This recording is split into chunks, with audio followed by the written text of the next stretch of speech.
7. Then said Mahamati, "Pray tell us, Blessed One, what is the nature of self-realization by reason of which we shall be able to attain transcendental intelligence?" The Blessed One replied, "Transcendental intelligence rises when the intellectual mind reaches its limit.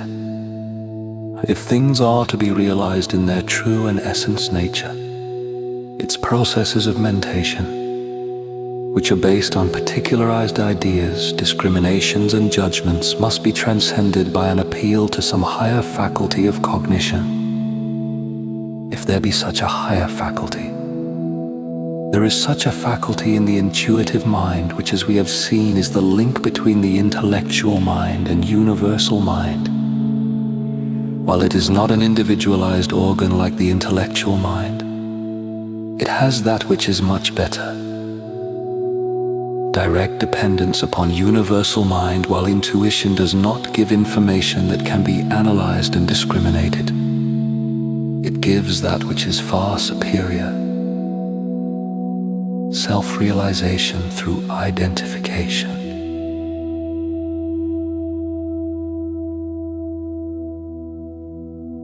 Mahamati then asked the Blessed One, saying, "Pray tell us, Blessed One, what clear understandings an earnest disciple should have if he is to be successful in the discipline that leads to self-realization?" The Blessed One replied, "There are 4 things by the fulfilling of which an earnest disciple may gain self-realization of noble wisdom and become a Bodhisattva Mahasattva. First, he must have a clear understanding that all things are only manifestations of the mind itself. Second, he must discard the notion of birth, abiding, and disappearance. Third, he must clearly understand the egolessness of both things and persons. And fourth, he must have a true conception of what constitutes self-realization of noble wisdom. Provided with these 4 understandings, earnest disciples may become bodhisattvas and attain transcendental intelligence. As to the first, he must recognize and be fully convinced that this triple world is nothing but a complex manifestation of one's mental activities, that it is devoid of selfness and its belongings, that there are no strivings, no comings, no goings. He must recognize and accept the fact that this triple world is manifested and imagined as real only under the influence of habit energy that has been accumulated since the beginningless past by reason of memory, false imagination, false reasoning, and attachments to the multiplicities of objects and reactions in close relationship, and in conformity to ideas of body, property, and abode. As to the second, he must recognize and be convinced that all things are to be regarded as forms seen in a vision and a dream, empty of substance, unborn, non-dual, and without self-nature. That all things exist only by reason of a complicated network of causation which owes its rise to discrimination and attachment, and which eventuates in the rise of the mind system and its belongings and evolvements. As to the third, he must recognize and patiently accept the fact that his own mind and personality is also mind-constructed, that it is empty of substance, unborn, non-dual, and egoless. With these 3 things clearly in mind, the Bodhisattva will be able to enter into the truth of imagelessness. As to the fourth, he must have a true conception of what constitutes self-realization of noble wisdom first. It is not comparable to the perceptions attained by the sense mind. Neither is it comparable to the cognition of the discriminating and intellectual mind. Both of these presuppose a difference between self and not self, and the knowledge so attained is characterized by individuality and generality. Self-realization is based on identity and oneness. There is nothing to be discriminated nor predicated concerning it. But to enter into it, the bodhisattva must be free from all presuppositions and attachments to things, ideas, and selfness. And said Mahamati to the Blessed One, "Pray tell us, Blessed One, concerning the characteristics of deep attachments to existence, and as to how we may become detached from existence." The Blessed One replied, "When one tries to understand the significance of things by means of words and discriminations, there follow immeasurably deep-seated attachments to existence. For instance, there are the deep-seated attachments to signs of individuality, to causation, to the notion of being and non-being, to the discrimination of birth and death, of doing and not doing, to the habit of discrimination itself upon which the philosophers are so dependent.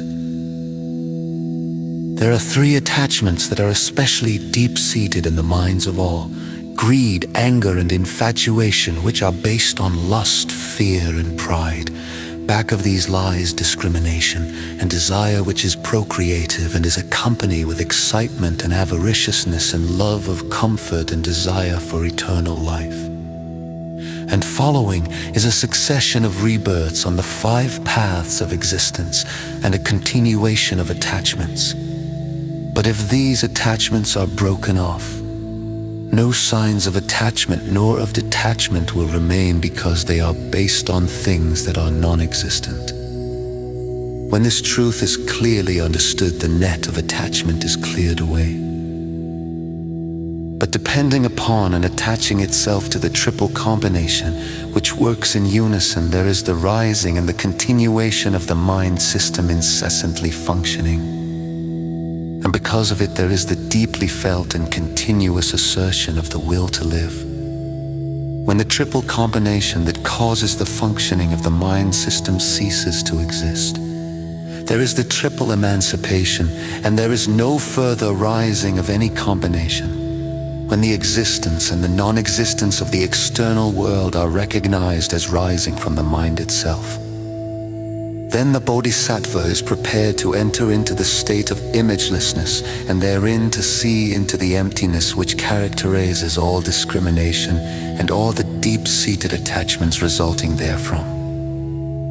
Therein he will see no signs of deep-rooted attachment nor detachment. Therein he will see no one in bondage and no one in emancipation, except those who themselves cherish bondage and emancipation. Because in all things there is no substance to be taken hold of. But so long as these discriminations are cherished by the ignorant and simple-minded, they go on attaching themselves to them, and like the silkworm, go on spinning their thread of discrimination and enwrapping themselves and others, and are charmed with their prison. But to the wise there are no signs of attachment nor of detachment. All things are seen as abiding in solitude, where there is no evolving of discrimination. Mahamati, you and all the bodhisattvas should have your abode where you can see all things from the viewpoint of solitude.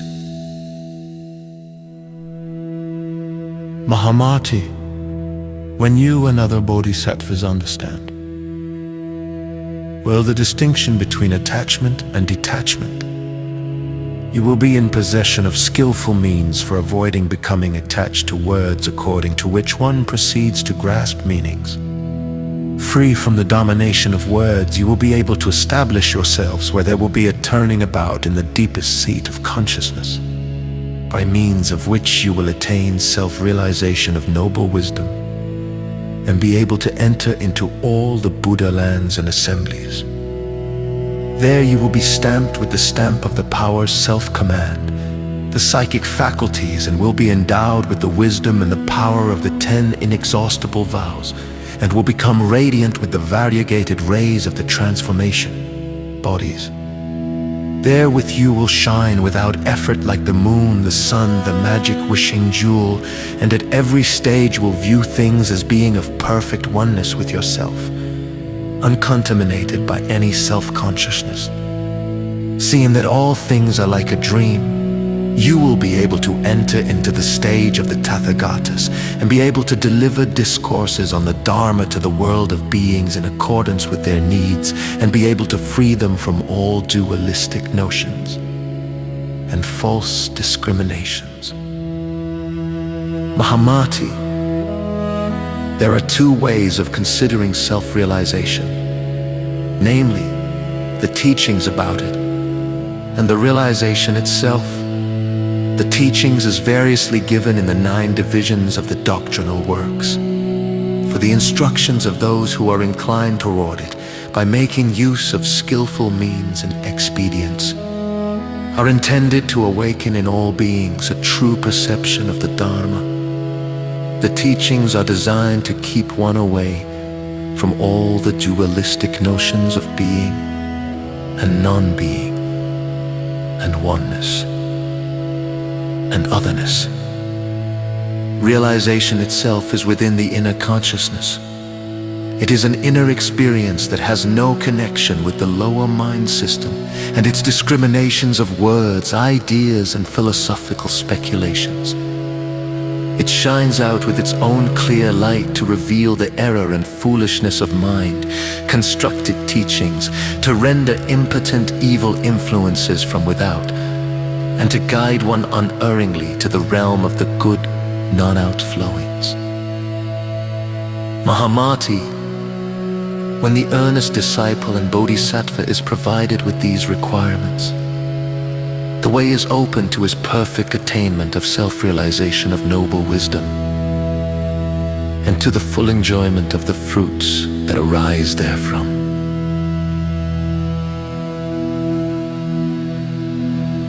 Then Mahamati asked the Blessed One,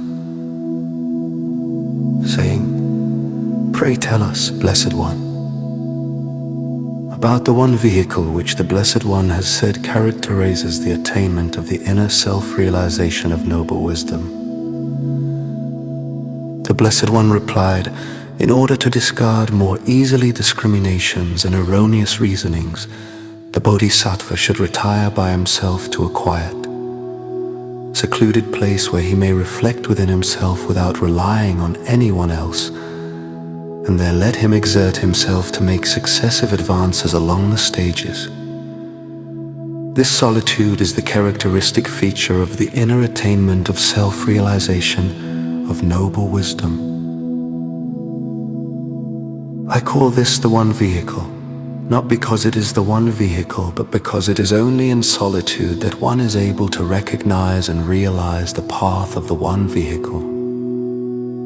So long as the mind is distracted and is making conscious effort, there can be no culmination as regards the various vehicles. It is only when the mind is alone and quiet that it is able to forsake the discriminations of the external world and seek realization of an inner realm where there is neither vehicle nor one who rides in it. I speak of the 3 vehicles in order to carry the ignorant. I do not speak much about the one vehicle because there is no way by which earnest disciples and masters can realize nirvana, unaided according to the discourses of the Tathagata's earnest disciples, should be segregated and disciplined and trained in meditation and dhyana, whereby they are aided by many devices and expedients to realize emancipation. It is because earnest disciples and masters have not fully destroyed the habit energy of karma and the hindrances of discriminative knowledge and human passion that they are often unable to accept the twofold egolessness and the inconceivable transformation death that I preach the triple vehicle and not the one vehicle. When earnest disciples have gotten rid of all their evil habit energy and been able to realize the twofold egolessness, then they will not be intoxicated by the bliss of the samadhis and will be awakened into the super realm of the good non-outflowings. Being awakened into the realm of the good non-outflowings, they will be able to gather up all the requisites for the attainment of noble wisdom, which is beyond conception and is of sovereign power. But really, Mahamati, there are no vehicles, and so I speak of the one vehicle, Mahamati. The full recognition of the one vehicle has never been attained by either earnest disciples, masters, or even by the great Brahma.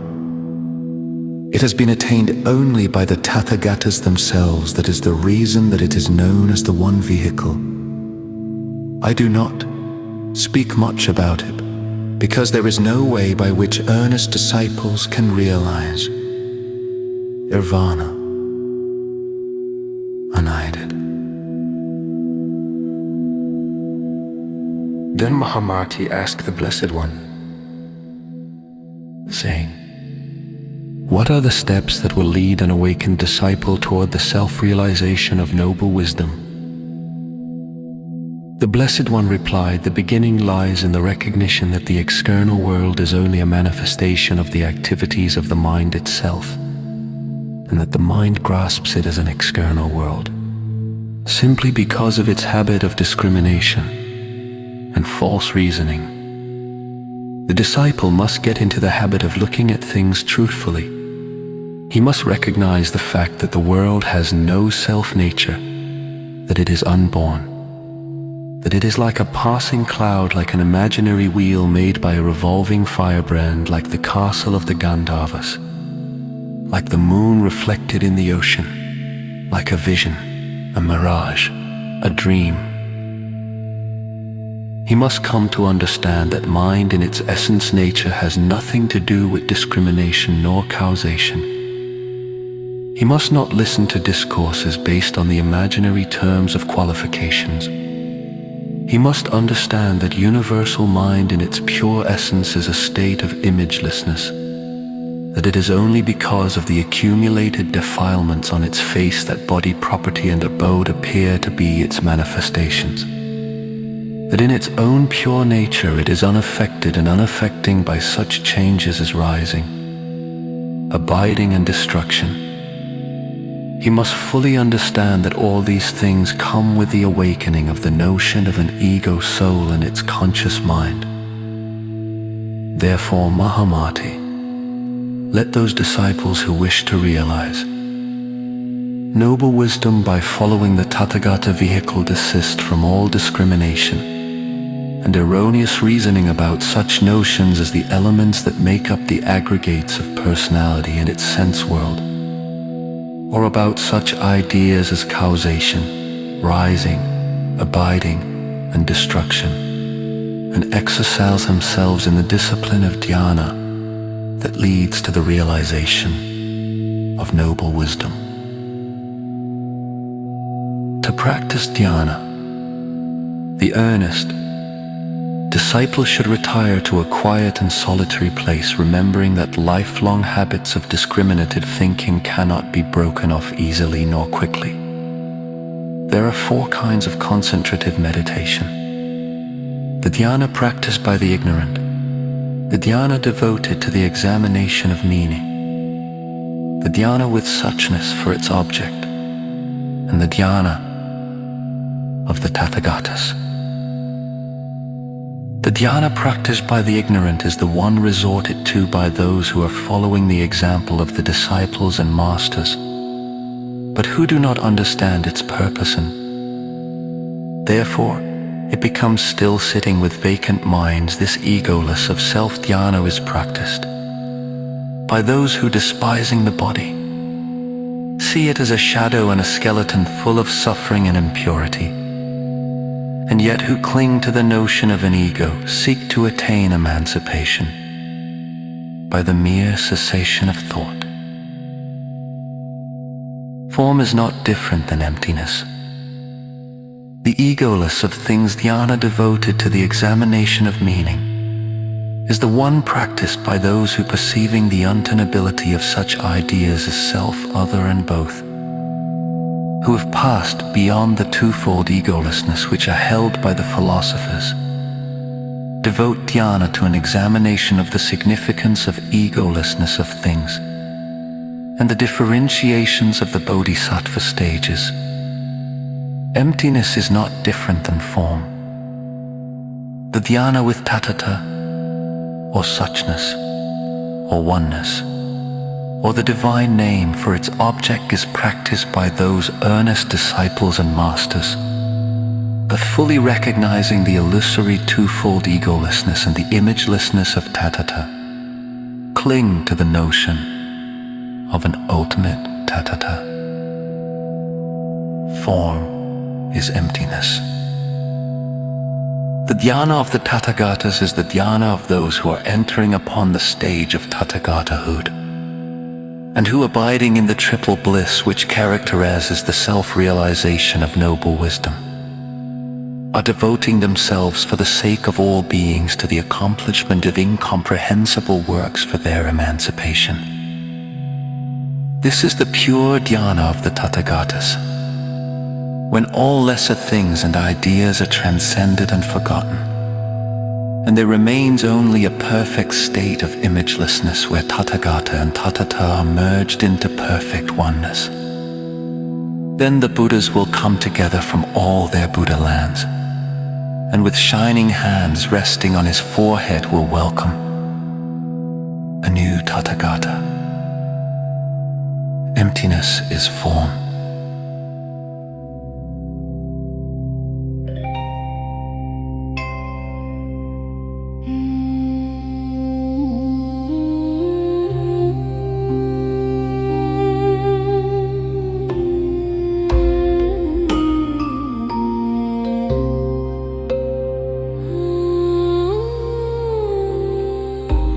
Transcendental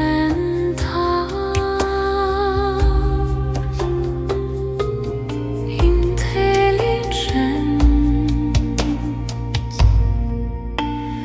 Lankavatara, Bodhivana,